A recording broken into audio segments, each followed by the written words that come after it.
back to Star Cinemas. I am Gabriel, the hostman, and today I recently saw the new film Spider-Man: Brand New Day. It was directed by Destin Daniel Cretton. It stars Tom Holland back as the amazing web slinger. It also stars Zendaya, Sadie Sink, Mark Ruffalo, Jacob Batalon, and John Bernthal. And what can I say? This is the fourth film, the MCU Spider-Man with Tom Holland's legacy in here. And let me just say this. I am very surprised, honest to God, I am very surprised that the fourth Spider-Man film has been made because honestly, I literally thought it would have ended right. Well, no Way Home. I literally thought that was going to be the end of it. But Tom Holland, as he said in some interviews, he said he's going to reprise his role as Spider-Man. So, good for him. So, what is this film about? Peter Parker, as in Spider-Man, is protecting New York City. It's like a year later to like maybe 4 years later as the hero of Spider-Man and investigates a very powerful new threat while his superpowers undergo a surprising and potentially dangerous evolution, part of his spider DNA with this stuff. And almost like he's trying to become like a man spider with a dark, like, sort of not like a dark sinister force, but his powers are changing. Where all of a sudden he gets organic webs, his eyes change into a darker like too, and it becomes like this like almost like amnesia Spider-Man sort of thing. But he just gains these new organic powers, but it's really non-threatening though. And so far, this does feel like a very solo, specific, simple Spider-Man. Because honest to God, nothing much happens to like the story. It seems kind of filler to me, but it's a very, very simple story. Like you don't have to watch this film. Well, I would recommend you watch No Way Home first before Brand New Day. But by the time you watch Brand New Day, there's nothing much to remember. Only for like one little specific scenes, because there'll be some flashbacks from No Way Home. But overall, it's just a long, simple filler Spider-Man episode, but with some good like dramatic simple points. And it was just a simple Spider-Man film that just focuses on him. There's no convoluted plots. There's no convoluted characters. Maybe one little side quest for a bit, but it's not like a huge difference. But overall, I would just say I keep saying this many times. This was a fun, entertaining Spider-Man film. Now, I don't think it's the best one overall because I thought No Way Home was perfect, but this seems pretty okay though. And right now, the movie has just made, let's see if I can recall, $1.188 billion at the box office. Yeah, it has literally become the highest grossing film of 2026, and I'm very, very surprised by it. I hope the MCU becomes like grows further and further like up higher as it gets back on track to like what normalcy it is because it's having a hard time right now. So what can I say? It's like a filler, but it's not too convoluted, as I said so before. And there are some pros and cons to it. Like for the pros is I really like the fight sequences with the hand organization, and I thought that was cool because it's the same director who directed Shang Chi from his last films, and the fight sequences he has in there, it looks pretty cool. It has a martial arts kind of a style, almost like the movies that you see like in those Hong Kong action flicks. The Hulk fight sequence. It was pretty cool. I mean, Mark Ruffalo's okay as the Hulk, but at least finally we get to see Hulk smash shit up, and he's badass for once. He's Savage Hulk. He's not that crappy Professor Hulk. At least he's actually Hulk and stuff. But Mark Ruffalo's okay and stuff. But I prefer the Edward Norton Hulk. He's better. So that was a cool fight sequence. But it didn't add that much to the story. It was just him, just as an appearance, and the fight sequence was just a cool montage that you see in the comic books. And there's also some montage comic book fight sequences that we see in the opening scenes. Spoilers. There's an opening fight sequence with Scorpion, played by Michael Mando, and then there's like one little snippet it picks of him fighting against Tombstone, who only says one line, and then Tarantula. But they're only just montages shots that you've seen in iconic Spider-Man covers and over the history. And if you're a fan of the Spider-Man games on the PlayStation, like I am, you might recognize the fights, choreography, and the sequences. It's like, wow, it's definitely from the game. And by the way, that game is very fun. You should really go play that game, though. Um, honest to God, so here's some parts a bit. It should have had like more range of Spider-Man's villains, like not like range of villains. I'm not saying like one or five villains, but I'm talking there should have been like one specific villain that we haven't got to see in the Spider-Man movie, but like a legit iconic villain. Like you could have done something with Scorpion, or I was really hoping that we get to see their version of Venom.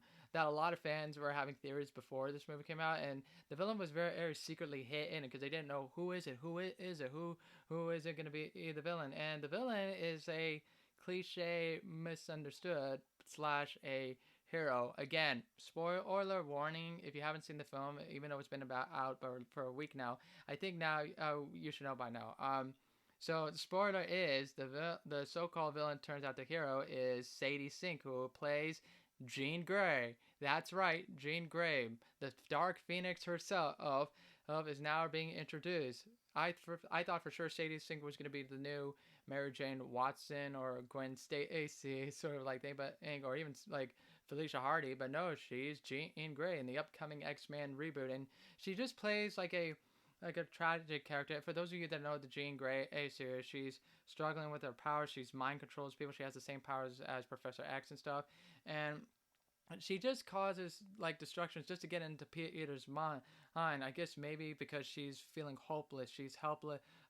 No one understands her. She feels like she's just being used a lot. She goes a little bit on a minding rampage, manipulating people. And Spider-Man has to stop her. But then also, Spider-Man is also struggling with the loneliness. He feels isolated because, mind you, in the last film, everybody's memory is wiped out. Nobody knows who he is, including his best friends, the love of his life, Michelle, or as in MJ, and Ned as well, played by Zendaya and Jacob Allen.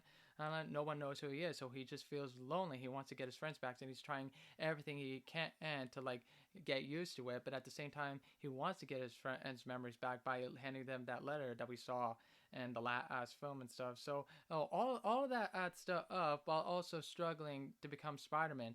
So it has a little bit of balance to normal life and Spider-Man life. I wish we would have seen more of him in the normal life, like finally being a photographer for the Daily Bugle. But we see him a lot more in the Spider-Man suit, and I do like the suit overall. It looks cool, although.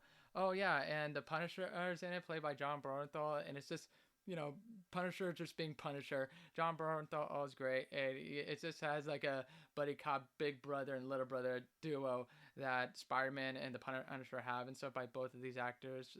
So I thought it was a cool thing to see, and I will say here's a pro aspect I did like. It does have some real drama that was straightforward, dealing with loss and helplessness, like I said, and also Jean Grey doesn't know that I just wish she would have had a sense of what she's doing is wrong, because again she's feeling struggle that she's a mutant and no one is like understanding her, and then there's this backstory of her that she has, which I'm assuming it's related to the comics, or probably not. Please correct me, egg me though. And Spider-Man tries to like not only try to stop her, but I was trying to like also try and make sense with her, or at least try to talk some sense to it. And I bet maybe this is an interesting output that is probably going to launch to the next X-Men films, which is the reboot coming out like a year from now. I'm just surprised, like, oh, they've already cast her, so she's Jean Grey. So, oh, that's all right.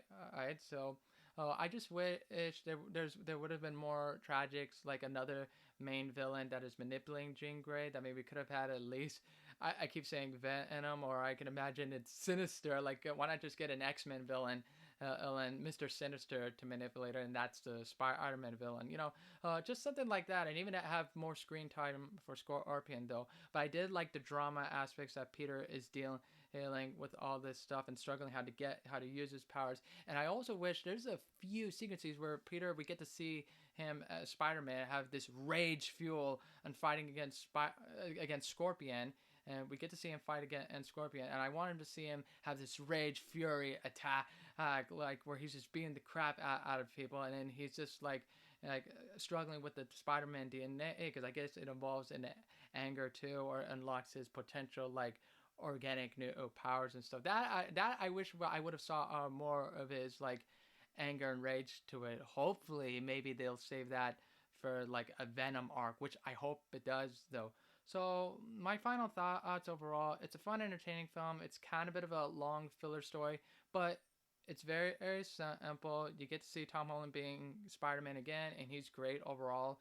I just think he did a good job, and I think he's the first ever to have 4 Spider-Man films. Now, do I think they're gonna set up, like, is Tom Holland gonna be ready for the future? Like, how are they going to set up for the future if Tom Holland's going to go on more of the Spider-Man character? Like, is there going to be a fifth or a sixth one? I don't know how long this is going to keep, either under his contract or MCU, or Tom just says, fuck it, I quit it or something. I don't know how long that it is. I just hope maybe he could stay a little longer. My guess, okay, here's my guess. Maybe 5 or maybe 6 films. If he could make it go up to 6 films, then maybe that's it. Maybe that's where and you end it. But let me know. But we'll see. We'll see what the future tells us. And I just hope Tom Holland he does good. I hope he keeps playing Spider-Man. Or if not, then all right, then it's done. But at least he already has a good contract, like body of work of Spider-Man films, and he does a great job.